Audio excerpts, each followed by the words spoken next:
सभी से सादा जय जिनेंद्र। जय Jinendra sir. Jai Jin sir, sorry for delay sir. No problem, it's okay.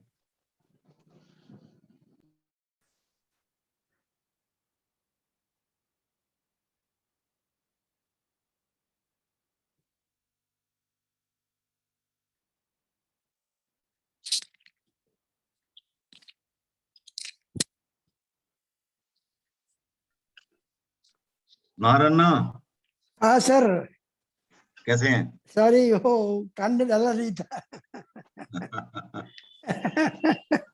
जय कैसे हैं जिनेंद्र भाई सर? साहब। How are you, sir? Good good. जय जिनेंद्र साहब। जय जिनेंद्र।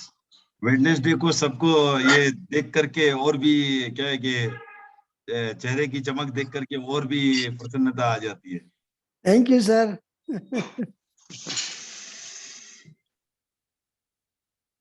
तो अब तो हम लोग तो यहाँ की टीपीएफ सरवण जी, आप बोल सकते हो हमारे यहाँ इंटरनेशनल पार्टिसिपेशन है। हाँ सर, रिपोर्ट में डाल देता हूँ, अगली रिपोर्ट में सर।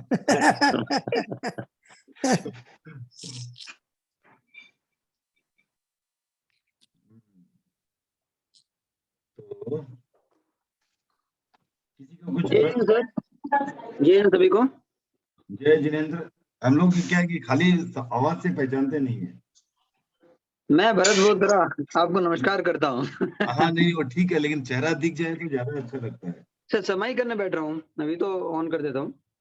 हाँ समय नहीं किया आज, इसीलिए मैं सोचा कि वीडियो और ये ऑडियो म्यूट करके बैठता हूँ आज तो। ठीक है ठीक है। वैसे बात नहीं कर पाऊंगा, समय में नहीं कर सकते ना, वैसे डिस्टर्बेंस भी होगा तो एक बार म्यूट करना ही पड़ेगा। नहीं प्रश्न आप म्यूट नहीं कर सकते विजय, प्रश्न तो पूछ सकते हो, उसमें कुछ नहीं है। आध्यात्मिक प्रश्न पूछ सकते हो, अगर पहले म्यूट से नहीं ऑन है तो आध्यात्मिक प्रश्न पूछ सकते हो, उसमें कुछ नहीं है। कर, बैकग्राउंड डिस्टर्बेंस आ जाएगा सर, बच्चे में इसलिए। हाँ वो ठीक है, तो वो फिर वो ऑफ ऑन नहीं होता। बाकी जिज्ञासा आपने सब समाधान कर ही दी है। चलो, हमने नहीं, हमारे क्या हम तो सॉफ्टवेयर है, बताया तो था। आप गुरुजी हो सर, गुरुजी। हमारे काफी वो गुरुजी लोग बैठे हैं, एक इधर धनराज साहब बैठे हैं, तुम हो, अरे नहीं नहीं भाई, अनिल जी हैं। धनराज सर इतने अच्छे अच्छे आर्टिकल्स भेजते हैं सर, इतना पढ़ा।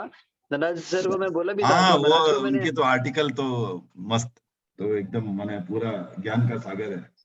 उनके आर्टिकल्स मैंने इन्हें प्रिंट ले लिया था, फिर हाँ। शौर्य प्रभा जी महाराज को दिए थे। वो इतने खुश हुए कि मतलब क्या सोर्स है, क्या है, उनसे मिलाओ। इतने वो खुश हुए कि इतना अच्छा नॉलेज है, इतना अच्छा कंटेंट था, बहुत खुश हुआ। संग्रह बहुत ही अच्छा है ना। आप लोगों का प्रेम है सब। हाँ वो तो आपस में हम लोग का सबका वो तो है ही है। अशोक जी, बिना चेहरे के रजिस्ट्री नहीं होती है। सर मैं समय कर रहा हूँ, ठीक है सर। जस्ट आया सर। नहीं वो पता नहीं, आजकल पता चल रहा है कि काफी सीए लोगों के लिए काफी जीएसटी ऑडिट का टाइम वगैरह है, तो बहुत बिजी है। तो हम भी देखना चाहते हैं बिजी सीए का चेहरा कैसे दिखता है। नहीं सर। Hello sir. नमस्कार सर। नमस्कार। जय जिन सर। नमस्कार सर। हाँ तो कोई प्रश्न है पीछे की क्लास से आगे चलें? सर मेरा एक छोटा, इसके पहले की क्लास है, निर्मल जी पूछ सकता हूँ? पूछिए नो प्रॉब्लम। सर वो शुक्ल ध्यान में क्या होता है सर? शुक्ल ध्यान में क्या होता है? हाँ आप ही बताओ क्या होता है। क्या सर?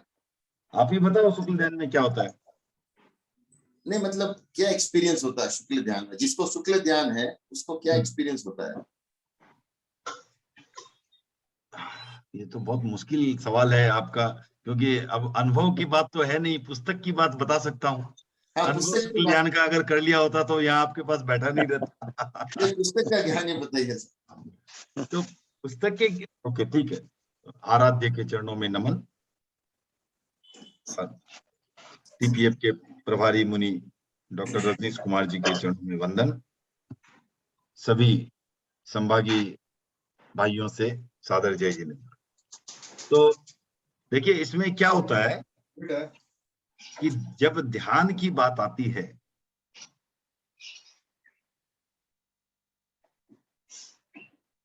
आप म्यूट है अशोक जी।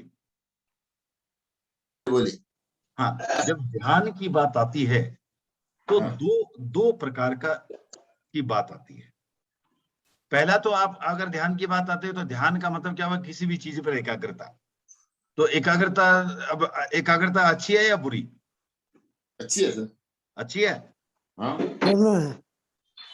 देखिए अभी भी सोच के बोलिए। एक डाकू है और उसका ध्यान ठीक आपकी तिजोरी पर ही पड़ा है, वो भी एकाग्र है, क्या वो अच्छी है एकाग्रता? सर, सम्यक एकाग्रता अच्छी है।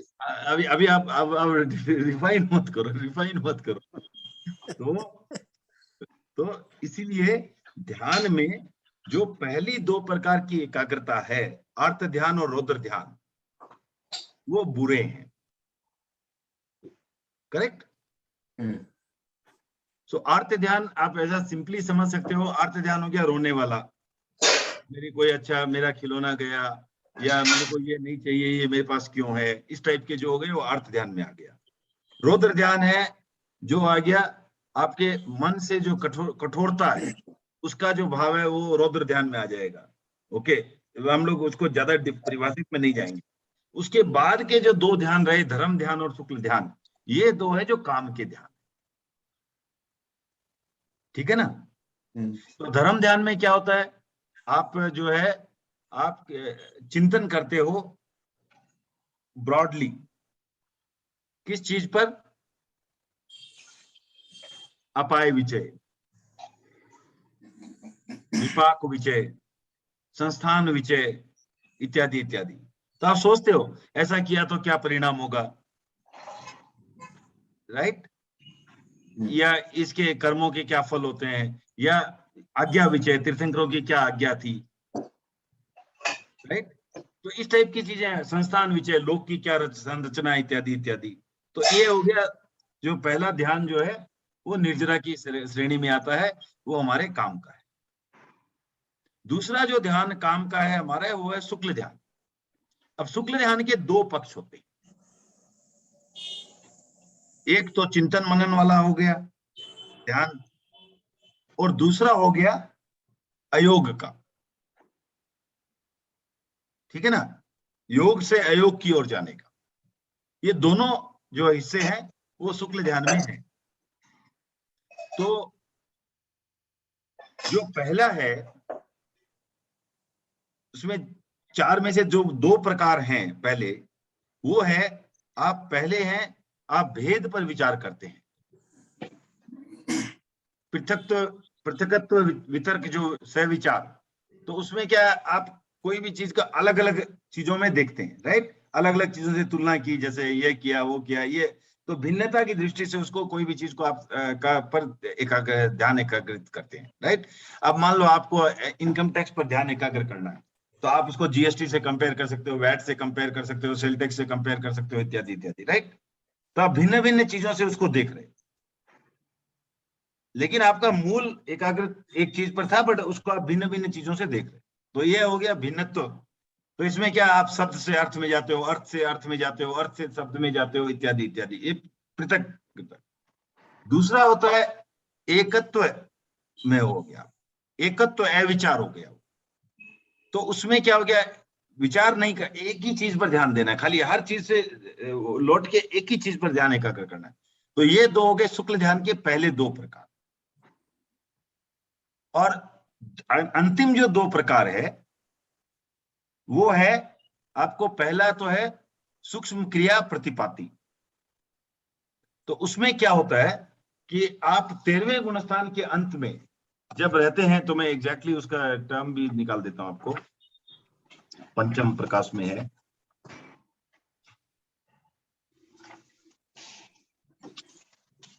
हाँ, तो सूक्ष्म क्रिया अप्रतिपाती जो है, उसमें क्या हुआ कि इसमें दो शब्द आए, सूक्ष्म क्रिया और अप्रतिपाती। तो सूक्ष्म क्रिया क्या कहने का अर्थ है कि आपकी जो भी स्थूल क्रियाएं थी, हलन डुलन, बातचीत इत्यादि इत्यादि, जो भी स्थूल क्रियाएं थी वो सारी खत्म। अब सूक्ष्म क्रिया जैसे खाली श्वासोश्वास वगैरह है, वो खाली बाकी, ये 13वें गुणस्थान की अंतिम स्थिति की बात है, इसलिए उसे सूक्ष्म क्रिया कहा गया। अप्रतिपाती क्यों कहा गया? क्योंकि अप्रतिपाती क्या होता है? जिसका वापस पतन नहीं होता, जहां से कोई वापस गिरता नहीं। तो एक बार इस स्थिति में कोई आ गया तो वहां से वो वापस लौट के, आप कह सकते हो स्थूल क्रिया की तरफ नहीं जाएगा, आगे वापस पीछे नहीं जाएगा, वापस उससे आगे ही चलेगा। क्लियर हो गया अशोक जी? हाँ। ओके। उसके बाद लास्ट जो बचता है उसे कहते हैं, जो अयोगावस्था की अवस्था, कंप्लीट योग का, योग बंद हो जाना, उसमें होता है समुच्छिन्न क्रिया। तो ये 14वें गुणस्थान में हो गया। तो ये, और इसे कहते हैं समुच्छिन्न क्रिया अनिवृत्ति। तो इसकी कोई, इससे निवृत्ति नहीं है, इसके आगे माने ये हो गया बस, इससे कोई, आप इससे निवृत्त, कोई चीज से निवृत्त होने का मतलब क्या हुआ? अटैचमेंट छूट जाना। नहीं, ऐसा नहीं है, आप पूर्व स्थिति में लौट जाओगे, राइट? आपकी कुछ जिम्मेवारी थी, उससे निवृत्त हुए, आप वापस लौट गए। तो ये यहाँ पर ये क्या है? अनिवृत्ति। इस स्थिति से कोई छुटकारा नहीं है, कोई निवृत्ति नहीं है, इसके बाद अयोगावस्था ही रहेगी। और ये जो है इसके बाद जो है आपको सिंपली मोक्ष। ठीक है? तो ये है आपको शुक्ल ध्यान के 4 प्रकार। इसमें से जो पहले 2 प्रकार हैं वो 7वें से लेकर के 12वें गुणस्थान तक होते हैं। ठीक है? और जो अंतिम 2 है वो सिर्फ 13वें और 14वें में होंगे। और ये किसके होता है? जब केवली योग निरोध करता है, योग को रोकता है, तभी होते हैं, अदरवाइज नहीं। ठीक है? ओके। और अगर आप ऐसे सोचोगे तो आप पाओगे कि ये जो चिंतन वगैरह की बात थी, एकाग्रता की बात थी, उस तरह का जो ध्यान था, एक बार केवल ज्ञान मिल गया उसके बाद अपेक्षा ही क्या है? सब कुछ ज्ञाती है तो कोई जरूरी नहीं है। तो उस समय उनके जो ध्यान होगा वो सिर्फ योग निरोध का ही होगा। ठीक है ना? क्योंकि उनको ऐसा चिंतन करके आप क्या करोगे? कोई चीज को चिंतन करके आप माने क्या, आप कोई चीज को जानोगे, कोई चीज को और क्लियरली देखोगे, बट उनके लिए वो तो है ही नहीं। सारे द्रव्यों के समस्त पर्यायों को वो पूरी रूप से जानते हैं। देश क्षेत्र काल भाव का भी की भी कोई सीमा नहीं है, राइट? जब केवल ज्ञान केवल दर्शन हो गया तो कोई सीमा ही नहीं है। उनका ज्ञान और दर्शन तो है जो पूरा वो सर्वज्ञ हो गए। तो इसलिए उनको चिंतन करके कुछ जानने की अपेक्षा नहीं है। किसी चीज पर चिंतन आज हम देखने का प्रयास करते हैं, मैं पहचानने का कोशिश करता हूँ, ये अशोक जी है, ये धनराज जी शाह है, ये दिनेश जी हैं। क्यों प्रश्न करता हूँ? क्योंकि मेरे पास वही माध्यम है पहचानने का। अगर मुझे मालूम रहता कि किसी तरह से कि ये अशोक जी इधर है, वो इधर है, वो इधर, तो मुझे देख के जानने की आवश्यकता नहीं थी, अपेक्षा नहीं थी। ये नाहर साहब इधर हैं, तो ऐसे कोई जानने की कोई मुझे अपेक्षा नहीं थी, क्योंकि मुझे मालूम है ऑलरेडी। तो चिंतन करने की कोई, मैं आकृति देख करके वो इसका एक एसोसिएट करके बताऊं कि ये है, ये है, इसकी अपेक्षा नहीं है, राइट? इसकी अपेक्षा तभी तक है जब तक मुझे वो आंखों से लेकर के परसीव करके फिर सोचना है कि कौन है आप। तो केवल ज्ञानी को तो उसमें वहां पर चिंतन मनन ये सब का महत्व है। लेकिन जहाँ केवल ज्ञान हो गया, केवल दर्शन हो गया, वहां इन चीजों का महत्व ही नहीं है, इन चीजों की कोई आवश्यकता ही नहीं है, उनके सामने ऐसे ही क्रिस्टल क्लियर है। अब जैसे हम बात करते हैं तो सोचेंगे, चिंतन करेंगे कि कल निफ्टी क्या रहेगी। अब हमारे यहाँ सौरभ जी जुड़े हुए हैं, उनको तो प्रत्यक्ष दिख रहा है कि कल निफ्टी क्या है, तो उनको जरूरत नहीं है। सौरभ जी हमारी बेनिफिट के लिए तो बता दो। प्रणाम करता हूँ अंकल जी। तो ये आप देखो जो है फर्क आता है। ओके, तो अब आगे चलें। और कोई प्रश्न है किसी को? पवन जी?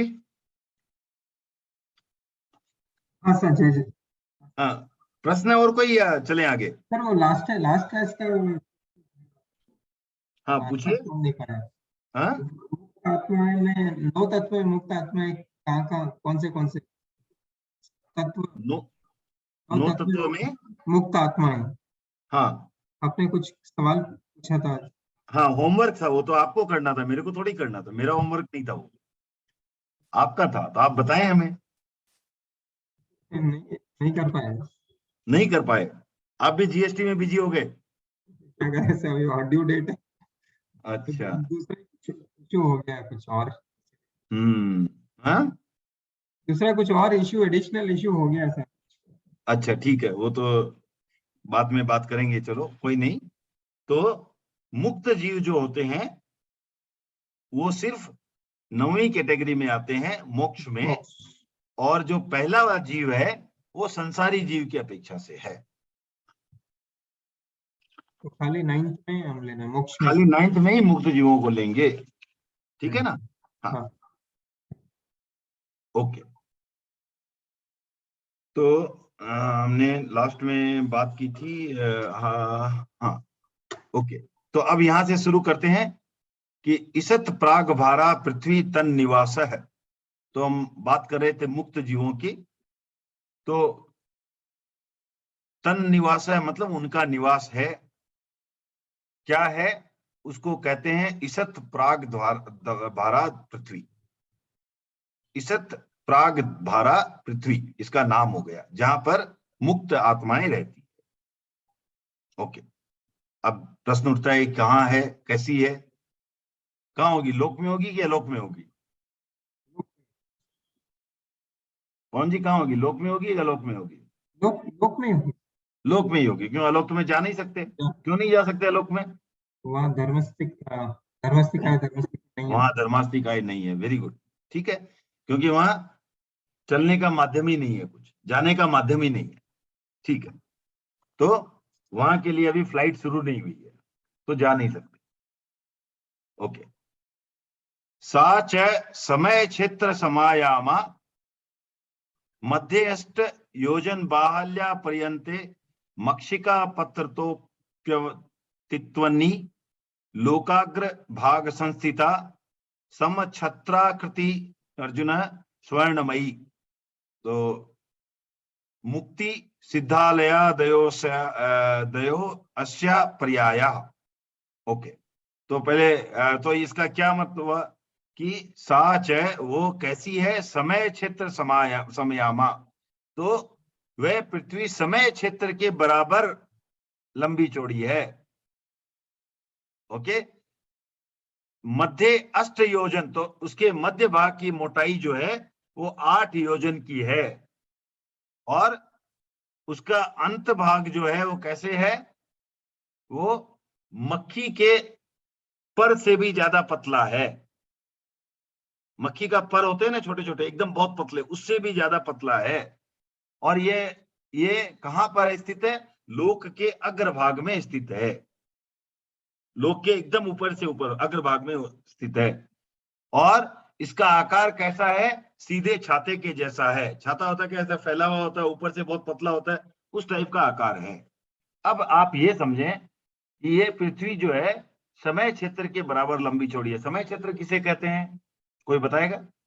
अशोक जी, पवन जी? क्षेत्र यानी मतलब जो मनुष्य लोक है वही खाली समय का। हाँ जो मनुष्य लोक है हाँ उसी का समय हम सूरज के हिसाब से समय क्षेत्र, इसको ही बोलते हैं समय। हाँ, ठीक है, एकदम ठीक है। तो जो मनुष्य क्षेत्र है उसे ही समय क्षेत्र कहा जाता है। और वहीं पर सिर्फ जो है आपको है ये जो सूर्य चंद्र की मूवमेंट के आधार पर जो समय का आकलन है, वो समय का आकलन सिर्फ इसी क्षेत्र में है। और इसको समय क्षेत्र कहा जाता है। और इसके जितना ये लगभग ये जो है बड़ा सिद्ध लोक है। क्लियर? या कह सकते हो 2.5 द्वीप, हाँ 2.5 द्वीप एग्जैक्ट, 45 लाख योजन। यस 2.5 द्वीप। 45 लाख योजन तो सिर्फ जम्बू द्वीप नहीं है क्या? नहीं 1 लाख है, जम्बू द्वीप 1 लाख हाँ योजन। सॉरी 1 लाख, हाँ करेक्ट सॉरी 1 लाख करेक्ट। तो इस तरह ये आपको ये हो गया आपको सिद्धशिला। इसका नाम ये सीधे छाते के जैसा है और ये एकदम सफेद चमकदार स्वर्ण के जैसा चमकदार है। और स्फटिक। हाँ स्फटिक। मुक्ति और सिद्धालय ये इसके नाम है, और भी नाम है, इसको मुक्ति भी कह सकते हैं और सिद्धालय भी कह सकते हैं। क्लियर हो गई बात?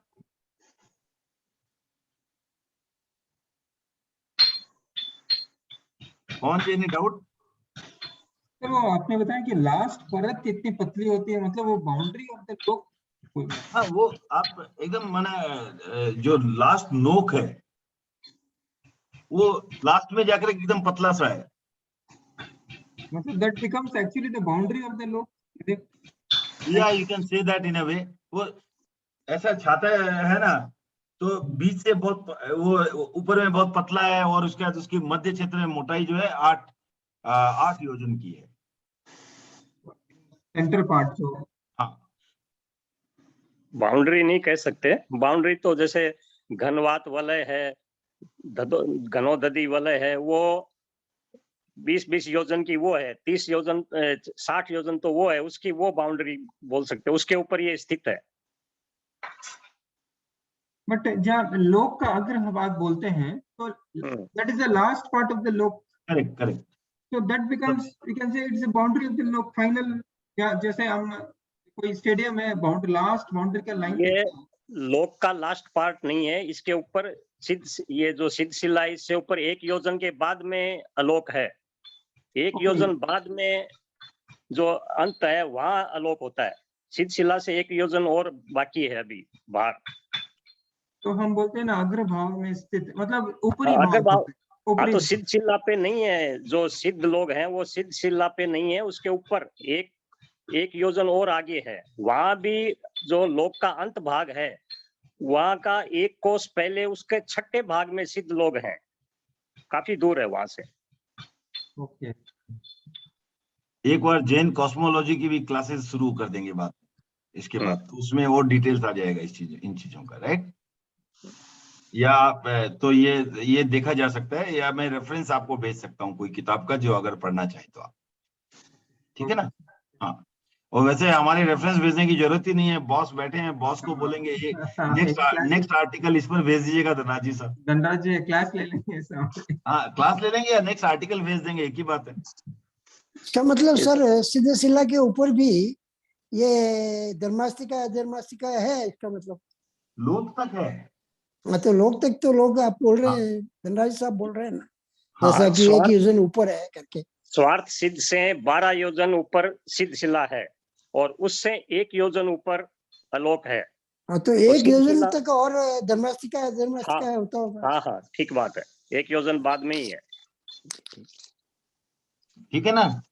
ओके, अब आता टोटल है 21 योजन हो जाता है वहां से, स्वार्थ सिद्ध से टोटल 21 योजन बाद अलोक आता है। मतलब 12 योजन तो सिद्धशिला हो गई, 8 योजन सिद्धशिला की मोटाई है वो, और 1 योजन उसके बाद में, तो टोटल 21 योजन के बाद में अलोक आता है। तो उस 1 योजन में फिर क्या है सर, कुछ ध्यान नहीं है? 1 योजन खाली है बस, वो उस 1 योजन के भी अंत का लास्ट का 1 कोस है, उस 1 कोस का 6ठा भाग है, वहां ही खाली ये सिद्ध लोग रहते हैं। मतलब अच्छा।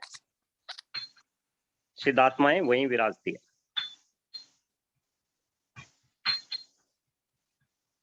ओके सर, ठीक है ना? तो इसकी आई थिंक और एक विस्तृत कुछ की अपेक्षा है धनराज जी साहब, या तो आप प्रिपेयर करके एक क्लास दे दें, या मेरे को भेज दें, मैं दे दूंगा, क्योंकि सोफर का काम तो मैं अच्छे से कर लेता हूँ। तो या तो आप भेज दें तो कर देंगे, या आप दे दो, नो प्रॉब्लम। ठीक है, भेजता। दिनेश जी, आपका प्रश्न था कहाँ रहती है मुक्त आत्माएं, समाहित हुआ या और कुछ बाकी रहा?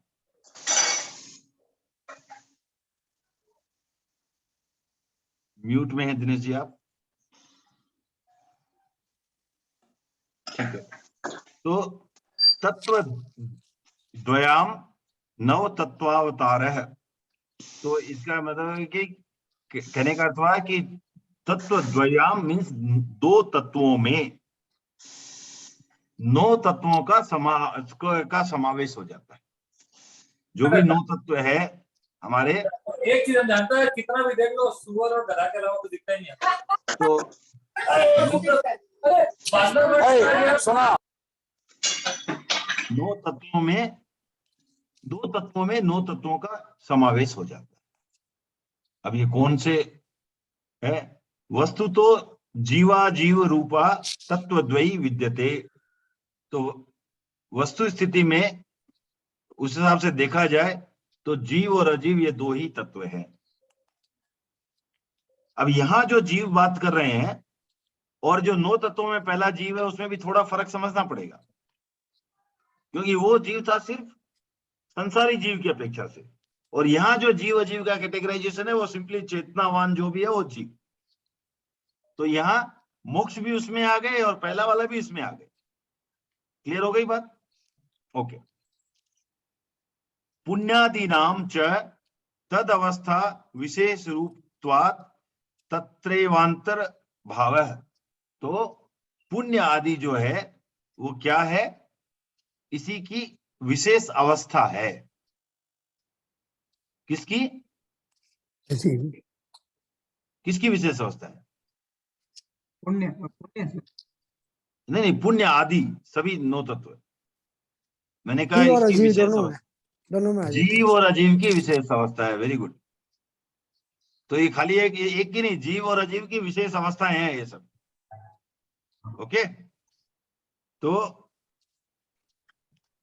जैसे अवरुध्यमाना निर्जीयमानाश्च पुद्गलः कर्मेण द्रव्याश्रव संवर निर्जरा इति गीयन्ते। तो जैसे जीव, आश्रव, संवर, निर्जरा और मोक्ष, ये क्या हो गए? 5 जीव हो गए। और जो संबंध माना जो थे, संबंध करने वाले, बंध करने वाले, पुण्य पाप और ये अजीव, ये क्या हो गए? ये अजीव में आ गए। तो ये 4 हो गए अजीव और बाकी 5 हो गए जीव। ओके। तो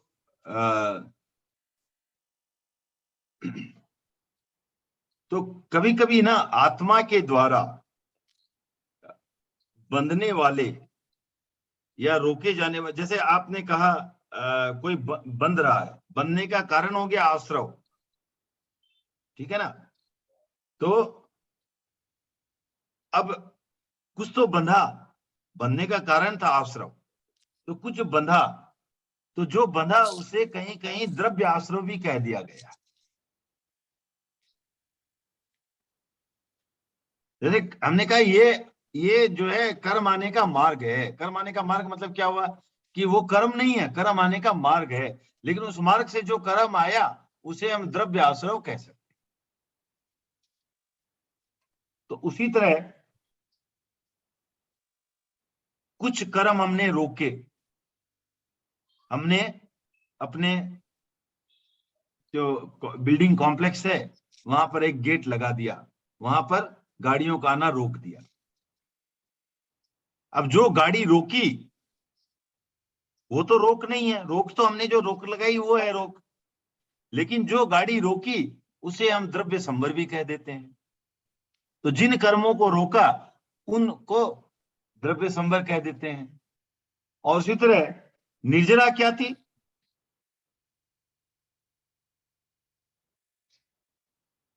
पहले वाले कर्म जो झड़ने वाले कर्म निर्जरा नहीं थी। पहले वाले जो हम क्षय करते हैं। तो निर्जरा क्या है? निर्जरा एक एक्ट है जो निर्जरा है जो कर्म के झड़ने से आत्मा की जो आंशिक उज्ज्वलता हुई उसका नाम निर्जरा है। जो कर्म झड़े वो निर्जरा नहीं है, राइट। कर्म झड़ने से जो आत्मा की आंशिक उज्ज्वलता हुई उसका नाम निर्जरा है। क्लियर हुई बात? हाँ। अब लेकिन इस उज्जवल होने में कोई न कोई कर्म भी तो झड़े। वो पुद्गल थे, उन्हें हम द्रव्य निर्जरा कह देते हैं। तो इस तरह जो है, अब द्रव्य आश्रव, द्रव्य संबर और द्रव्य निर्जरा, ये क्या है? जीव है या अजीव? अजीव। कर्म क्या है? अजीव। अजीव है, करेक्ट, अजीव है। ओके सर, आश्रव के संबंध में मेरा एक क्वेश्चन था सर। हाँ Can I बोलिए। ask? यस सर, आश्रव में, आश्रव कर्म मानने का द्वार है, हाँ ठीक है सर। तो हाँ इसमें अच्छे कर्म बुरे कर्म दोनों आते हैं एग्जैक्ट, आश्रम। दोनों आते हैं, दोनों आते हैं। तो कोई अच्छा कर्म किया तो उसको भी आश्रव बोलते हैं फिर। कोई हाँ, अच्छा कर्म जैसे एकदम, धर्म ध्यान का काम एकदम, किया, एकदम, वो आश्रम में आता है। हाँ हाँ।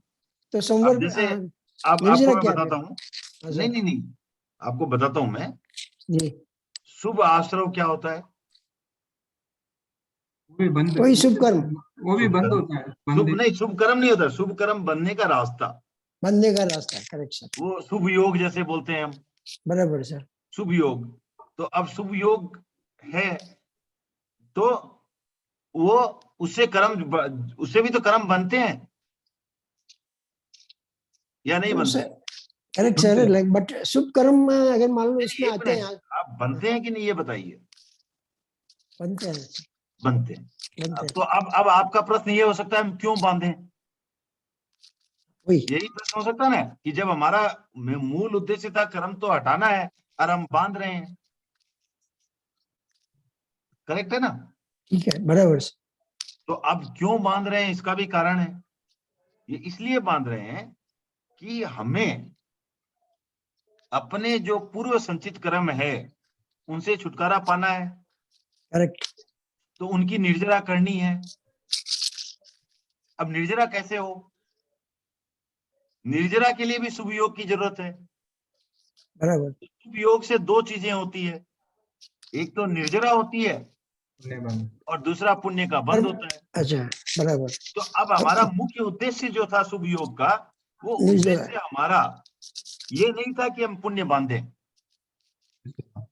वो तो आप बोल सकते हो नेसेसरी है, हम कुछ कर नहीं सकते, वो तो नियमा बनता है। लेकिन हमारा मुख्य उद्देश्य था कि हम कर्म की सफाई करें, कर्म का बराबर। निर्जरन करें, आत्मा को जो है आंशिक रूप से उज्जवल बनाएं, ये हमारा उद्देश्य था। तो अब आपको और उदाहरण आता है, जैसे आपको अगर चावल उगाना है तो बराबर है, साथ तो में उसके भूसा साथ होगा ना, भूसा होगा। साथ में तूड़ी होगी। बराबर है। लेकिन क्या आप भूसे के लिए चावल उगा रहे हैं? नहीं। नहीं। तो इसीलिए जो शुभ योग कर रहे हैं हम पुण्य बंध के लिए नहीं कर रहे हैं। तो इसलिए ठीक है सर। आप, है ना, तो हम कर रहे हैं कि हमारी निर्जरा हो। लेकिन साथ साथ जब अब खाली चावल भी नहीं उगाया जा सकता, साथ में भूसा भी होगा, तो उसी हिसाब से साथ में पुण्य का बंध भी होगा। उसे भूसा ही समझें, उसे चावल ना समझें। आज हम चावल को जितना महत्व देते हैं उतना भूसे को देते हैं क्या? नहीं देता है। नहीं देते हैं। तो उसी तरह हमें पुण्य को भी उसी हिसाब का महत्व देना है, चावल वाला महत्व नहीं देना है। मतलब शुभ कर्म को भी रोकना है, इसका मतलब आश्रम का मतलब नहीं तो नहीं यही नहीं, हुआ भी वही बोला नहीं, शुभ कर्म को रोकना नहीं, शुभ कर्म करना है। लेकिन हाँ, शुभ कर्म बट क्यों कर रहे हैं? हाँ, निर्जरा के लिए कर रहे हैं, पुण्य के लिए नहीं कर रहे हैं। पुण्य में हमारी फिर भी अनासक्ति रखेंगे। पुण्य भी बंधन है, पुण्य भी हाँ बंधन है, उसको छोड़े बिना मोक्ष नहीं होगा। हाँ, वो भी एक वो भी सोने की बंधन है, बेड़ी है। लेकिन अपेक्षाकृत वो तोड़ना आसान है। ये जो अशुभ कर्मों की जो बड़ी बेड़ी है उसको तोड़ना ज्यादा मुश्किल है, क्योंकि वो ज्यादा भटकाता है, हमें ज्यादा उल्टे काम करवा सकता है। तो हमें पुण्य मतलब जो बंद की तरफ, पुण्य की तरफ ध्यान नहीं देना है, निर्जरा की हाँ तरफ ध्यान देना है। एग्जैक्टली, हमारा उद्देश्य वो है। बराबर है। अब अगर हम तो वही है, तो हमारा उद्देश्य वही है बस, बराबर, ठीक है ना। हो गया। एक क्वेश्चन फिर, जो पुण्य बनता ही रहता है, जैसे केवल ज्ञानी है तो उनके तो शुभ योग ही होते रहते हैं, तो पुण्य बन तो होता ही रहता है। तो लास्ट में क्या समुद्रघात करके उनको छोड़ते हैं जैसे, नहीं नहीं, कैसे? समुद्रघात नहीं नहीं, एकदम भी नहीं। कि उनके उनके जो तो बनते हैं, आप ये समझो, उनके जो बनते हैं वो कौन से कर्म होते हैं? साता वेदनी। हाँ वो होते हैं, लेकिन कौन सा, 2 प्रकार के बंद होते हैं, हाँ सांप्रदायिक और इरियापतिक, हाँ हाँ हाँ। राइट। तो इरियापतिक बंद क्या होते हैं? वो आपको, जैसे केवल ज्ञानी को बंद रहा है, कौन सा बंद रहा है? फिर इरियापतिक बंद रहा है। इरियापतिक में क्या हुआ कि एक क्षण में बंधा, एक क्षण में एक चला समय में बंधा और अगले एक समय में चला समय गया। नष्ट हो गया। बस इतना ही होता है, उनका स्थिति उतनी ही रहती, 2 समय की, उससे ज्यादा स्थिति ही नहीं है उसकी। और जबकि जो बाकी बंद है, तो आप इसका मैं एक उदाहरण के द्वारा समझाता हूं कि आपको जो भी ये है ना, कसाय ये इत्यादि जो भी है, कसाय और मिथ्यात्व, ये मेनली आप समझ लो कि आप एक दीवार है, वो आप हो, और यहाँ पर धूरा चल रहा है। धूल जो है वो क्या हो रही है? बह रही है, बहुत हवा के साथ ही चल रही है। और अगर ये दीवार सूखी हो एकदम, तो क्या होगा? चिपकेगा नहीं। धूल वहां लगेगी, नीचे गिर जाएगी, लगेगी, नीचे गिर जाएगी। अब उसी दीवार पर आपको अगर फेविकॉल और एरल्डाइट लगा के रखे जाए तो क्या होगा? चिपक जाएगी, क्या होगा धूले का? दीवार के चिपक जाएगी। दीवार चिपकेगा। अब उसको आपको खुरच के ही निकालना पड़ेगा, निर्जरा करनी पड़ेगी, ठीक है ना। हाँ और सही। यह अगर गिरेगा भी तो बहुत समय बाद गिरेगा। जितना ज्यादा फेविकॉल, जितना ज्यादा एरल्डाइट, उतने ज्यादा समय तक ये धूला वहां पर चिपका हुआ रहेगा। तो ये दीवार, ये आत्मा है आपकी, और मिथ्यात्व और कसाय जो है वो ये फेविकॉल और एरल्डाइट है, उनसे बचना है। कसाई के बिना चिपकता नहीं है, चिपकने हाँ, के लिए कसाई चाहिए, चाहिए। और केवल के कसाई होता नहीं है, इसलिए वो चिपकता ही नहीं। हाँ, केवली के तो पूरे पूर्ण रूप से है कसाई हो गए ना,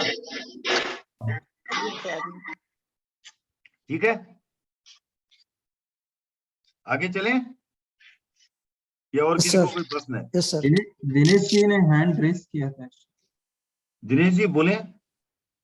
सर इसी कॉन्टेक्स्ट में जो अब बात चली थी, इसमें ये बात आती है कि दिगंबर परंपरा ये मानती है कि सारे केवली जो हैं, इंक्लूडिंग तीर्थंकर, वो लास्ट समय में केवली समुद्रघात करके ही मोक्ष जाते हैं, ऐसी मान्यता है, because of this point that is raised by Pawan ji. And this can be a study for us, future में ये स्टडी भी हो सकता है, कोई कर भी नहीं, सकता है, अगर कोई अभी बता, इसको तो अभी बता देते हैं, कोई दिक्कत नहीं है, इसको अभी क्लियर कर देते हैं। तो केवली समुद्र का क्या होता है, कैसे होता है, और कौन करते हैं, ये 3 चीजें हैं, ठीक है ना। तो हम लोग रिवर्स से शुरू करते हैं, कौन कर सकते हैं। तो पहली चीज ये समझ लें कि केवली में भी 2 प्रकार हो गए, एक सामान्य केवली और एक तीर्थंकर। तीर्थंकर कभी भी केवली समुद्रघात नहीं कर सकता, रूल नंबर 1, ठीक है। अब जो केवली हैं, जब उन्हें केवल ज्ञान हुआ, उस समय उनका आयुष्य कितना बाकी है वो देखना है। अगर उस समय उनका आयुष्य 6 महीने से अधिक है तो वो भी केवली समुद्रघात नहीं कर सकते, ठीक है। अब बचा जो ऐसे सामान्य केवली जिनको कि केवल ज्ञान होने के समय 6 महीने या उससे कम का आयुष्य बाकी था, सिर्फ वही केवली समुद्रघात कर सकते हैं, करेंगे जरूरी नहीं है। अब कब करते हैं यह समझना है कि आप देखो कि ऐसी स्थिति अगर आ जाए जहां पर उनके आयुष्य के तो कर्म रहे कम और बाकी कर्मों की स्थिति रहे थोड़ी सी ज्यादा, तीनों कर्म, हाँ, बाकी जो तीनों बहुग्राही क्रम है, क्योंकि आघाती क्रम तो खत्म हो ही गए पहले ही, नहीं तो केवल ही नहीं होते थे। जो बाकी 3 क्रम कौन से बचे? गोत्र क्रम, नाम क्रम और वेदनीय क्रम। सब घाती क्रम हो गए, अघाती बचे। हाँ, अघाती बचे। मैंने घाती बोला क्या? सॉरी, अघाती बचे। घाती तो खत्म हो गए, अघाती बचे। ठीक है ना? तो ये जो 3 कर्मों की स्थिति अगर ये ज्यादा हो और आयुष्य पूरा हो जाए तो क्या होगा? विचित्र स्थिति आ जाएगी। तो उसी स्थिति में ये जो केवली समुद्घात करते हैं, केवली समुद्घात में क्या होता है? 8 समय का होता है। ठीक है ना? पहले तो समुद्घात माने क्या हो? समुद्घात का अर्थ क्या होता है? कैसे समझे समुद्घात को? समथिंग लाइक मंथन जो कर्म सब बाहर नो, फैलते हैं, फिर वो एक आकार बनाते हैं, कुछ ऐसे कुछ। नहीं, वो ठीक है, बट वो तो प्रक्रिया हुई, लेकिन समुद्घात का मतलब क्या हुआ? कोई भी चीज जल्दी चेक कर देना। हाँ, क्या मतलब कम समय में खत्म कर दें? नहीं, वो नहीं, ये तो वो हो सकता है कि जो उदाहरण दूं वो भी वहां भी अप्लाई करे, लेकिन वो मीनिंग नहीं है। उसका मीनिंग होता है विस्फोट। विस्फोट कब होता है? जब छोटी सी चीज आप सब फैला दो चारों तरफ, तो विस्फोट हुआ, राइट? तो क्यों करते हैं सर, क्या कारण? करते हैं क्योंकि उनको कर्म कम करने अपने स्थिति, अपने आप आयुष्य आ गया, बाकी कर्म जाएंगे कहाँ? अच्छा, बाकी करते नहीं, अपने आप होता है।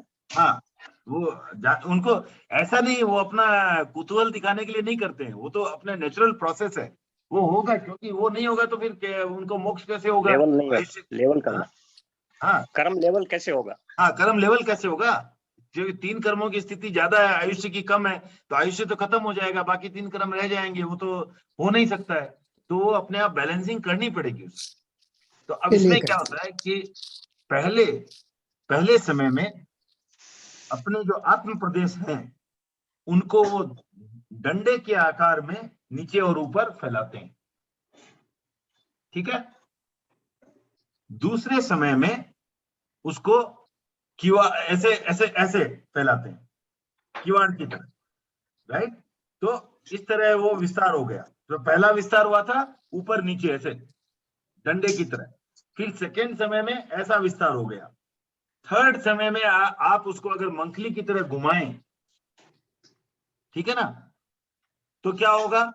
वो ऐसा राउंड राउंड, जैसे आपने जो कपाट बनाए थे वो राउंड घूमेंगे, तो वो लोग के काफी जगह में स्पर्श किया। तो तीसरे समय में वो हुआ। चौथे समय में क्या होगा? इसके बावजूद भी कुछ लोग के क्षेत्र रह गए जहां उनके आत्म प्रदेश के परमाणु नहीं पहुंचे, तो चौथे समय में फिर वहां पहुंचाना। तो ये हो गया 4 समय। फिर क्या 5वें समय में क्या होता है? उससे जहां पर ये चौथे समय में फैलाया था वहां से ला करके वापिस तीसरे समय वाली स्थिति में लाना। फिर छठे समय में क्या होता है? वो वापस जो मखली की तरह घूम रहा था वहां से फिर कपाटावस्था में आ जाना। 7वें समय में फिर दंडावस्था में आ जाना, और 8वें समय में वापस शरीर में आ जाना। ये 8 समय का जो होता है वो केवली समुद्घात। उनके शरीर का विस्फोट होता है सर? शरीर का नहीं, आत्म प्रदेश, आत्म प्रदेश, शरीर का नहीं। अच्छा।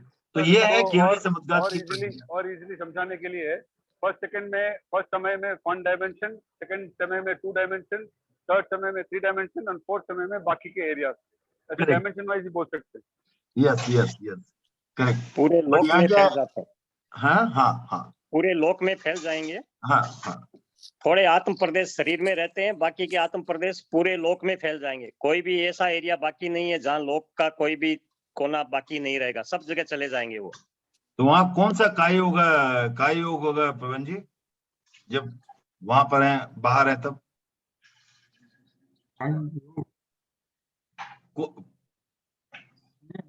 समझा नहीं सर। उस समय कौन सा योग होगा? मिश्र। ठीक है, ये फिर से आपका लिए होमवर्क है। जो चौथी स्थिति थी वहां पर सिर्फ कार्बन का योग होगा। हाँ, खाली आत्मा प्रदेश जो जिसमें कर्म लगते हैं वही फैलेंगे और वही। ठीक है, एनीवे तो वो आपको ये होमवर्क रहा फिर से। एक क्वेश्चन दिमाग में आया। नहीं अभी आप 1 मिनट पहले वो दिनेश जी वाला क्वेश्चन उनको, दिनेश जी आपका क्वेश्चन समाहित हो गया। अपनी मान्यता ये है, दिगंबरम की मेरे ध्यान में नहीं है, अपनी मान्यता ये है। नहीं, I'm just saying in this context ये और भी थोड़ा डीपली जा सकते थे, बस ठीक है ना। हाँ, इन दिस कॉन्टेक्स्ट थोड़ा डीपली जा सकते थे, मतलब जो क्यों ऐसा सिर्फ केवली ही कर सकते हैं, दिगंबर की क्या मान्यता है, इसको थोड़ा डिटेल में नहीं वो मुझे समझाने के लिए। वो अध्ययन नहीं किया हुआ है किसी का। अगर आपका अध्ययन किया हो तो आप बता सकते हैं।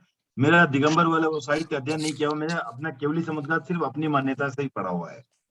और समुद्रघात भी तो कई तरह के होते हैं ना, खाली केवली समुद्रघात ही नहीं है, बहुत तरह के समुद्रघात हैं। हाँ वो तो ठीक है, वो अलग बात है। मारणांतिक समुद्रघात, वेदना समुद्रघात, वो अलग बात हो गई।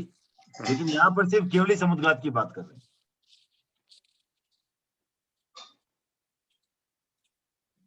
तो हमारी मान्यता के अनुसार जो सिंपल है, कौन कर सकता है? तीर्थंकर नहीं कर सकता है।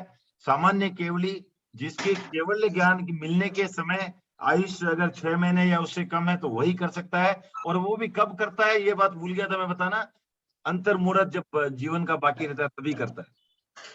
ऐसा नहीं कि जब मन बीच में आया, 6 महीना था, जब मन बीच में आया कर लिया, नहीं। जब जीवन का अंतर्मुहूर्त बाकी रहता है तभी करता है, हमेशा नहीं कभी भी नहीं कर सकता। और इसकी प्रक्रिया भी बता दी। तो सर उससे कर्म कैसे खत्म होते हैं? मेरे को समझ, बाकी की कर्म जो है ना खत्म कैसे होते हैं उससे, समुद्रघात करने से? जो अघाती कर्म है वो कैसे खत्म होंगे, समझ में नहीं आया।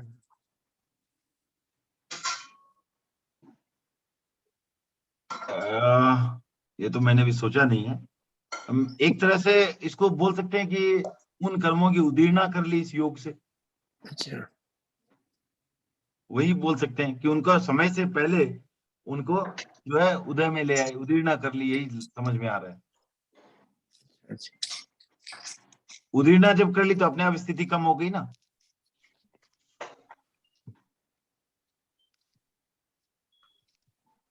ठीक है, तो दिनेश जी इसको आज इतना ही रखते हैं।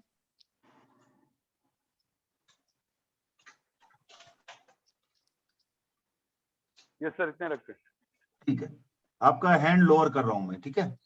फिर से जरूरत होगी तो आप हैंड रेज कीजिएगा। हाँ, ओके। तो ये हो गई आज हमने ज्यादातर चर्चा जो है जैन सिद्धांत दीपिका से बाहर ही की है, कोई बात नहीं, लेकिन अच्छे प्रश्न आए, कोई प्रॉब्लम नहीं है। ओके, सो तो अभी हमने क्या बात की कि 2 तत्वों में 9 तत्वों का समावेश हो जाता है। ओके, तो अरूपिणो जीवा माने जीव अरूपी होते हैं, अमूर्त होते हैं, उनका कोई रूप नहीं होता। अजीवा रूपीणो अपि, अजीव रूपी भी होते हैं। तो इसका मतलब कि अजीव अरूपी भी होते हैं क्या? नहीं, अजीव तो रूपी ही होते हैं ना। कर्म रूपी है सर, कर्म। हाँ कर्म कर्म हाँ, कर्म भी तो रूपी है। हम तो रूपी मानते हैं, पुद्गल मानते हैं तो रूपी मानते हैं, कर्मण। हाँ, अभी आप बहुत कंफ्यूज में हो। पहले तो मैंने अजीव कहा, पुद्गल नहीं कहा है। मैंने अजीव कहा है, पुद्गल नहीं कहा है। अच्छा अच्छा। अब आप 6 द्रव्य बताओ कौन कौन से हैं? धर्मस्तिकाय। हाँ, अब पहले में ही रुक जाओ। धर्मास्तिकाय रूपी है या अरूपी? रूपी। रूपी। जीव है या अजीव? अजीव। हाँ, तो आप कैसे कह सकते हैं सारे अजीव रूपी होते हैं? नहीं होते ना। तो इसीलिए इन्होंने कहा है क्या, अजीवा रूपीणो अपि, अपि मतलब भी। तो अजीव रूपी भी होते हैं, मतलब अरूपी भी होते हैं, रूपी भी होते हैं। ऐसा ना समझेंगे अजीव सिर्फ रूपी ही होते हैं। और कौन से तत्व जो मतलब ये 6 द्रव्यों में सब कुछ और 6 द्रव्यों में सिर्फ एक पुद्गलास्तिका है, वही रूपी है, बाकी तो सभी रूपी है, अरूपी है। अरूप। एक सिर्फ पुद्गलास्तिकाय जो है वही खाली रूपी है, बाकी तो सारे अरूपी है। अब जो अशोक जी जो बात कर रहे थे कर्म को अरूपी मानने की, कर्म अरूपी नहीं है। कर्म अदृश्य है। अरूपी और अदृश्य भी अलग हैं। आंखों का विषय नहीं, इसलिए हाँ अदृश्य। हाँ, अदृश्य हो सकते हैं, लेकिन अदृश्य का मतलब ये नहीं है कि वो रूपी नहीं है। ठीक है ना। अब जैसे क्या होता है कि मान लो आपकी आंखों की कुछ क्षमता है मशीन की, अब उसमें आप कुछ कुछ सूक्ष्म चीजें देख सकते हैं। अब क्या उससे ज्यादा सूक्ष्म चीजें होती है वो रूपी नहीं है क्या? है। आप जब टेलीस्कोप से माइक्रोस्कोप से देखते हो तो आपको पता चलता है ना कि जो चीज नहीं दिख रही थी वो भी दिख रही है अब। तो उसी हिसाब से जो आपको दिखे ना दिखे, आपके यंत्र का विषय हो ना हो, वो अलग बात है। सारे पुद्गल जो है वो रूपी हैं। तो केवली कर्म पुद्गल को देख सकते हैं क्या? केवली तो अरूपी को भी देख सकते हैं। केवली रूपी अरूपी सब कुछ देख सकते हैं। ठीक है ना। तो मतलब धर्मास्तिका अधर्मा सबको देख सकते हैं। केवली सब कुछ जानते सर हैं। केवली जान सकते हैं, देख नहीं सकते। वो एक ही बात हो गई ना, उनको मैंने देखने का मतलब अलग वो अलग है सर, एक देखने का विषय नहीं है। तो जान सकते हैं बट देख नहीं सकते। नहीं नहीं, वो तो ठीक है। आप इमेज प्रोसेसिंग के हिसाब से सोच रहे हो तब आप देखना बोल रहे हो, बट वहां पर जानना और ज्ञान और दर्शन का जो संबंध है वहां पर, वो तो प्रत्यक्ष, जो जो चीज प्रत्यक्ष है उसको क्या मैंने मैं उसमें इंद्रियों का विषय क्यों लाऊं?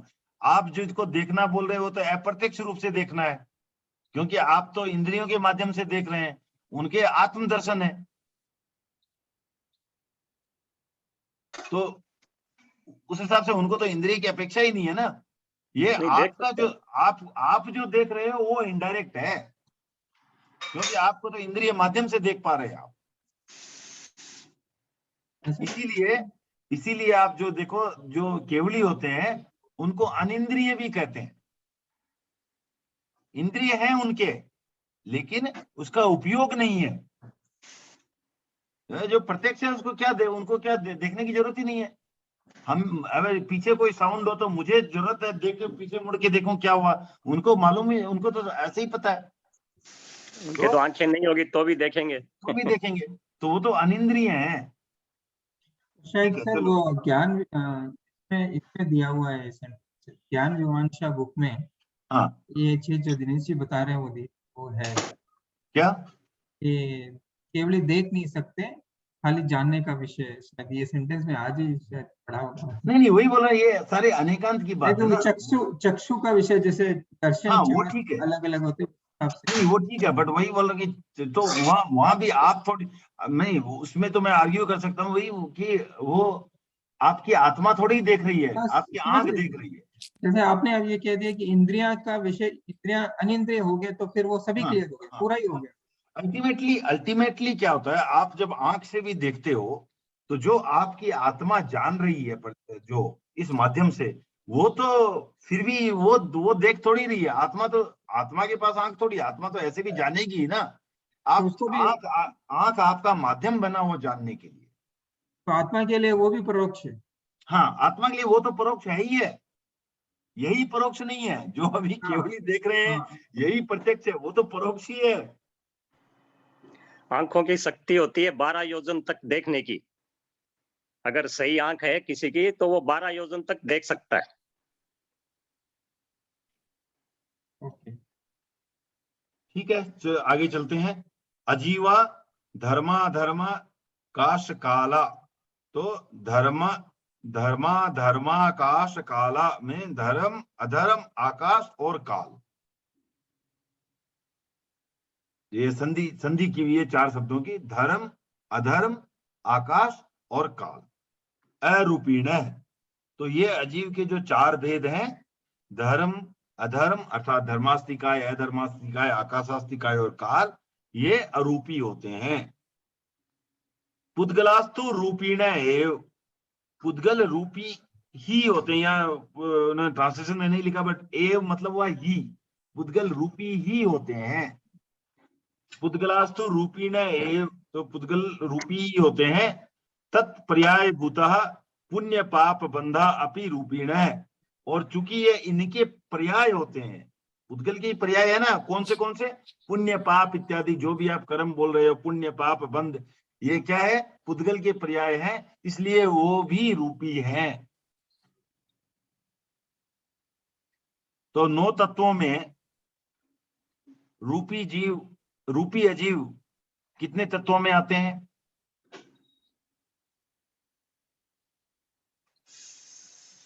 जीव हाँ, अजीव में आ गया, हम्म, पुण्य पाप।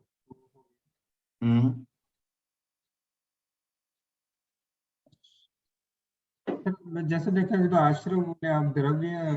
हाँ, वो तो 9 तत्वों में नहीं था ना। 9 तत्वों में जो आश्रव, वो सिर्फ आश्रव है, वो अजीब में नहीं। वो हाँ। द्रव्य आश्रव अलग बात कर दी उसकी, वो छोड़ दो आप।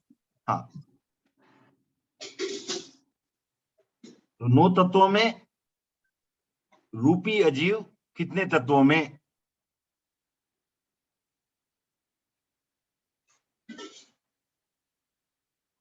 बंद। हाँ, बंद होगा। 1 कौन? बंद को भी लेंगे। हाँ, बंद को लेंगे। बंद क्या है?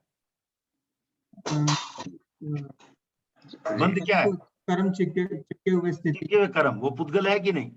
पुद्गल है। हाँ, तो अजीव है ना। हाँ, तो अब मेरे को ये बताओ कि 9 तत्वों में रूपी अजीव कौन, कितने तत्वों में है? आप घुमा रहे हो, ऑडिट कर रहे हो, ज्यादा सिंपल आंसर नहीं दे रहे हो। अजीब, पुण्य, पाप, बंध। 4 और 5 चारों में है। सही बोला सरला जी ने। अजीव, पाप, पुण्य और बंध चारों में है। चारों ही रूपी तो चारों में है। बंध चारों। रूपी तो चारों में ही है ना। रूपी अजीव कितने तत्वों में है? अरूपी अजीव कितने तत्वों में है? अरूपी है। वो 4 है, वो 5 है। नहीं, 5 तो जीव हो गए। 5 तो जीव हो गए। हाँ, अरूपी 5 जीव।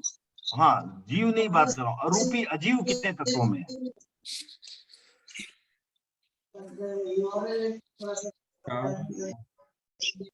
अब देखो, अरूपी अजीव में आएगा ना? आएगा। पाप में आएगा क्या? पुण्य, पाप और बंध। इनमें तो नहीं आएगा, क्योंकि पुण्य, पाप और बंध क्या है? रूपी है। रूपी हो गया। तो अरूपी अजीव सिर्फ एकमात्र अजीव में ही आएगा। और रूपी अजीव जो है वो चारों में आ जाएंगे। ये सिर्फ विस्तार की दृष्टि से, ताकि आपको और भी क्लियर हो थोड़े कॉन्सेप्ट। ओके, इसलिए अब धर्मास्थी का एक कौन से में आएगा चारों में से? रूपी अजीव। अरूपी अजीव। अरूपी अजीव तो अजीव में आ गया। 9 तत्वों में कहाँ आएगा? अजीव में। अजीब। ठीक है ना? ओके, अब आता है नवापि पदार्था ज्ञेया, अर्थात 9 ही पदार्थ जो है वो जानने योग्य हैं। ज्ञेय अर्थात जो जानने योग्य होते हैं उन्हें कहते हैं ज्ञेय। जिनको जाना चाहिए वो हो गए ज्ञेय। ओके, संवर, निर्जरा, मोक्षास्त्रीय उपादेय। तो संवर, निर्जरा और मोक्ष, ये जो है ये क्या है? ये 3 ग्रहण करने योग्य हैं। संवर, निर्जरा और मोक्ष, ये 3 जो है ये ग्रहण करने योग्य हैं। शेषाश्च षड्ज्ञेया, तो बाकी सब जो बाकी कितने बचे? 6, वो छोड़ने योग्य हैं। ठीक है ना? ओके, जीवस्यापि संसारावस्थापेक्षया हेयत्वं विरुद्धम। तो अब जो पहला तत्व था जीव, पहला 9 तत्वों में पहला तत्व क्या था?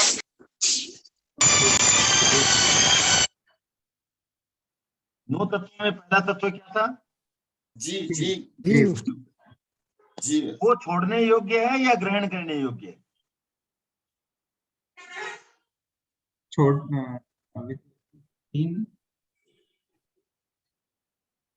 तो बहुत सिंपल प्रश्न है भवन जी। आप तो आपने छोड़ने 3 ही बताया आपने। नहीं, ये छोड़ने योग्य है, वो छोड़ो, आप उसको बोलो, आप सोचो ना थोड़ा। कि जीव जो है वो छोड़ने योग्य है, ग्रहण करने योग्य है? जीव चेतन तत्व तो हमेशा ही रहेगा, छोड़ने ना, योग्य है। अभी वही तो बात हो गई, ये फिर से वही बोला, 9 तत्वों में पहला जीव वो क्या था? सांसारिक जीव। हाँ, वो छोड़ने योग्य है। इसलिए मैं पहले वो आ रहा था कि 3 आपने बोले यार ग्रहण नहीं, वो ठीक है, बाकी लेकिन छोड़ने, नहीं, बाकी वो ठीक छोड़ने है, याद, योग्य। वो बराबर है, पर याद नहीं करना है, हमें कनेक्ट करना है। तो हमारा क्या था कि जो पहला जो लिया हुआ था जीव, वो क्यों था? वो इसलिए कि वो जो है सांसारिक जीव की अपेक्षा से है, इसलिए वो छोड़ने योग्य है। संवर और निर्जरा क्यों जो है ग्रहण करने योग्य है? क्योंकि वो मोक्ष का मार्ग है, साधन है। और मोक्ष क्यों ग्रहण करने योग्य है? क्योंकि वो साध्य है, वो तो अल्टीमेट स्थिति है हमारी चेतनावान। ओके, तो आज इतना ही रखें, और कोई प्रश्न तो लेते हैं, नहीं तो फिर नेक्स्ट टाइम इनके जो है इन 9 तत्वों को भिक्षु स्वामी ने एक जो है दृष्टांत देके समझाया तालाब का, और उसकी अगली क्लास में चर्चा कर लेंगे। आज कोई प्रश्न है तो लेते हैं, 9 से ज्यादा हो चुके हैं। अच्छा, स्त्री केवली उनके भी केवली समुद्गत हो सकते हैं ना? हाँ, स्त्री केवली उनके भी केवली समुद्गत हो सकते हैं ना? अगर आयुष्य उनका फर्क है दोनों कर्मों में, तीनों में, तो होगा ही। एक मैंने अवबोध में लगा याद, तो कुछ पढ़ा था इसके बारे में, याद आ रहा है, पूरा नेक्स्ट क्लास में बताता हूँ भारत। ठीक है सर। दिगंबर जरूर मानते हैं कि भाई स्त्रियों को वज्र ऋषभ नाराज सैनन नहीं होता, इसलिए उनको केवल ज्ञान ही नहीं होता, वो लोग ये मानते हैं। करेक्ट। और हमारे में तो स्त्री को तीर्थंकर भी मान लिया है। कौन थे अशोक जी? मल्लीनाथ। हाँ, तो मल्ली कुमारी, राइट? वो तो हमारे में तो तीर्थंकर भी मान लिया है। उनमें तो ये मानते हैं कि स्त्री मोक्ष की अधिकारी नहीं है।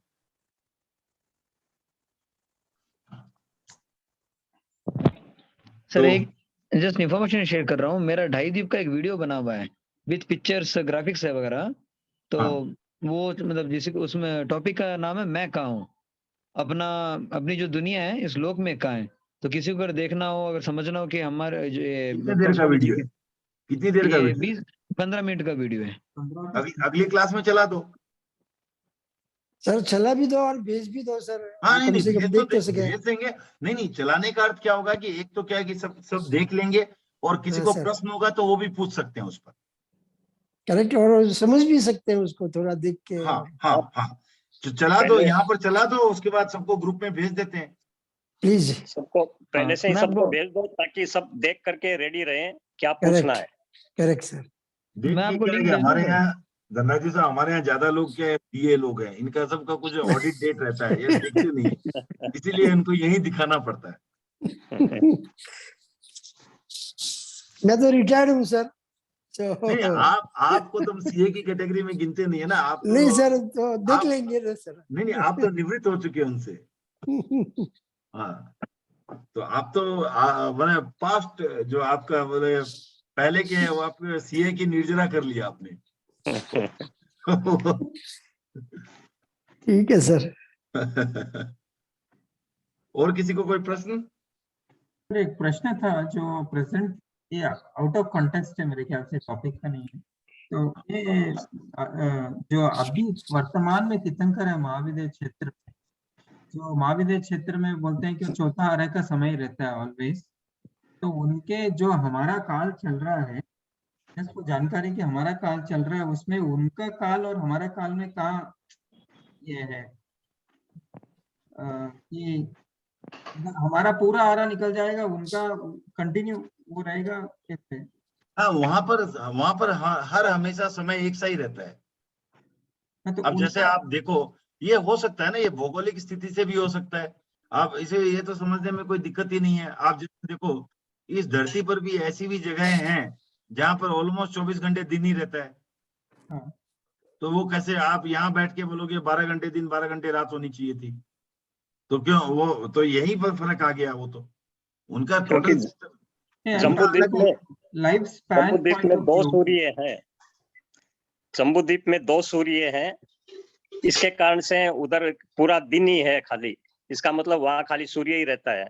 अपना जो 2 सूर्य है उसमें एक सूर्य इधर भरत क्षेत्र में है और एक अभी जो ये जाएगा दूसरा वो एरावत क्षेत्र में है। फिर 24 घंटे में एरावत वाला घूम के अपने पास आएगा और अपना वाला उधर चला जाएगा। लेकिन अपने को यहाँ लगता है कि एक ही सूर्य है, वैसे जैन भूगोल के अनुसार 2 सूर्य हैं जम्बूद्वीप में। ओके ओके, जो हम ज्योग्राफी में पढ़ते हैं वो एक सूर्य वो वैसा नहीं है कि एक नहीं, वैसा नहीं है। नहीं, अपना 2 सूर्य है अपने जम्बूद्वीप में। ऐसे तो और हैं सूर्य चंद्रमा बहुत हैं, लेकिन खाली अपने जम्बूद्वीप में साइंटिस्ट 2 सूर्य और 2 चंद्र हैं।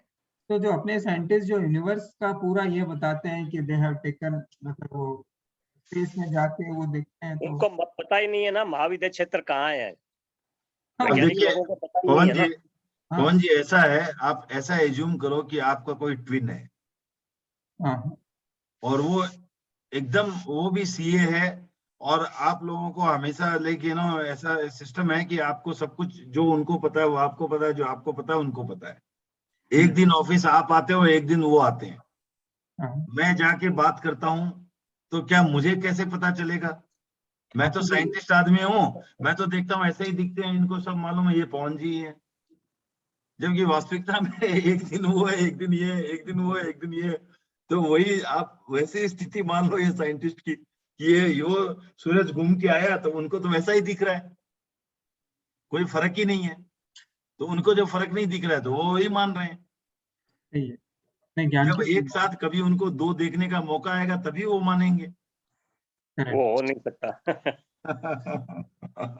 नहीं वो अलग बात है, परंतु बोल रहा हूँ कि उनकी गणना अलग है, उनकी गणित अलग है। सर मैं और लाइफ स्पैन के कॉन्टेक्स्ट में भी पूछ रहा था कि कैसे उनका मतलब क्या ये यहाँ पे इंफॉर्मेशन है कि उनके लाइफ स्पैन पे हमारे आरा से कहाँ मैच होती है कि उनका कहीं जैसे 5th तारे में उनका चेंज होगा या कैसे कोई तीर्थंकर नहीं वहाँ आरा ही नहीं है ना, आरा ही नहीं है हमारे आरा के हमारे आरे से उनको क्या मतलब है? नहीं, कभी ना कभी तो उनके भी लाइफ स्पैन वो भी तो मुक्त होंगे। हाँ वो अलग बात है, परंतु लाइफ स्पैन मैंने क्या होता है मतलब कि आप जैसे अभी हमारे लाइफ स्पैन 100 ईयर्स की है मनुष्य की। हाँ उनकी तो उनकी जितनी है उतनी वो चौथे आरे के हिसाब से मेरे ख्याल से करीब 84 लाख पूर्व है उनकी तो उनकी मतलब आयु 84 लाख पूर्व है। तो हमारा ये आरा मतलब ये जो लास्ट के 5-6 आरे 5वां 6ठा 42 वर्ष का वो तो उनके लिए माइन्यूस्कूल छोटा सा होगा उनके लिए तो हाँ कंपैरेटिवली। तो क्यों अब ऐसा है कि आप जब ऐसे जीव देखते हो जो कीड़ी मकोड़े टाइप के जो दिन में ही कितनी बार जन्म लेते हैं मर जाते हैं, जन्म लेते हैं मर जाते हैं, उनकी तुलना में वो अगर वो सोचेंगे अरे पवन जी का आयुष्य वो इतना बड़ा है, ये सब सारी तो तुलनात्मक बातें हैं। मतलब अपना जो 24 के 15वें तीर्थंकर थे ना उस टाइम उन्होंने जन्म लिया वहां पे और अपने आगामी 24 के जो 8वें तीर्थंकर होंगे ने तब उनका मोक्ष होगा। मतलब इतना लंबा समय होता है करीब करीब। दीक्षा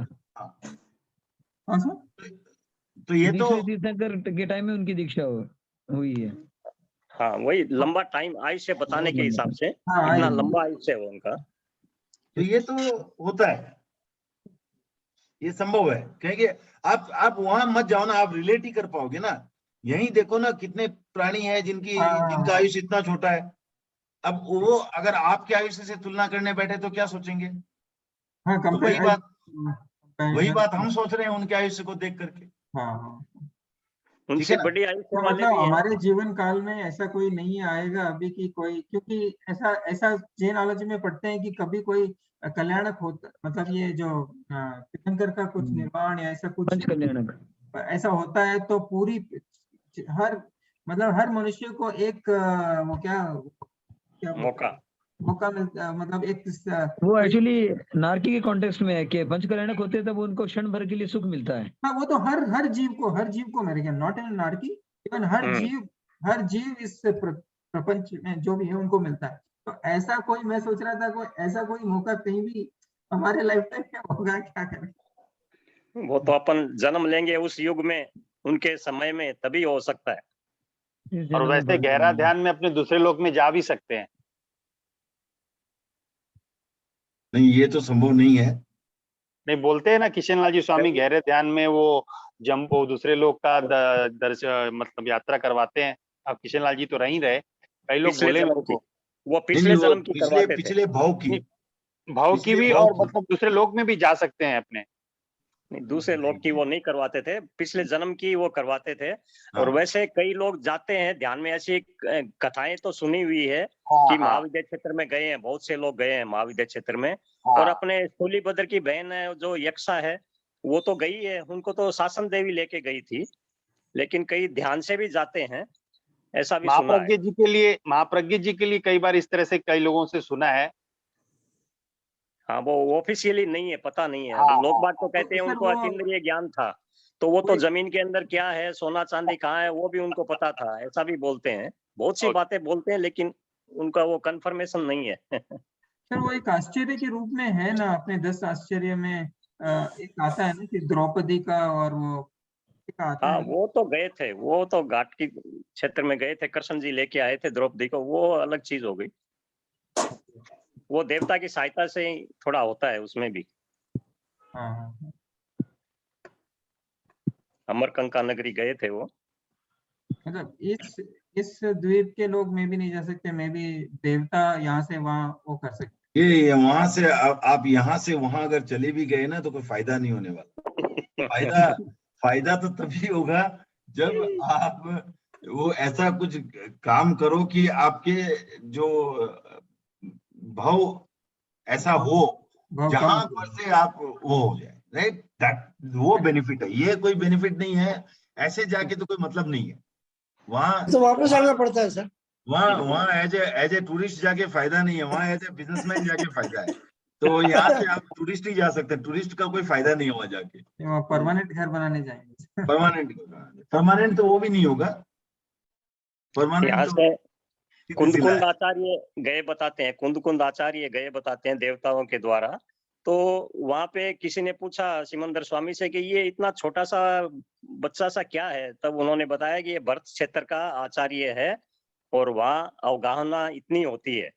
तो एकदम छोटा सा कीड़ी मकोड़े जैसा ही लग रहा था वहां पे जाने से। तो वहां का 500 धनुष हाइट और कहाँ अपना 5-6 हाथ की हाइट, तो एकदम छोटा सा कीड़ी मकोड़ा जैसा ही लगेगा। चलो आज की यही विराम देते हैं। इससे पहले कि हमारे पवन जी और किसी एक क्वेश्चन में उलझा दें हमें। और चलो ठीक है, तो सबका बहुत बहुत आभार। मिलते हैं फिर अगले बुधवार। Okay sir, thank you, sir thank you, bye. कृतज्ञ।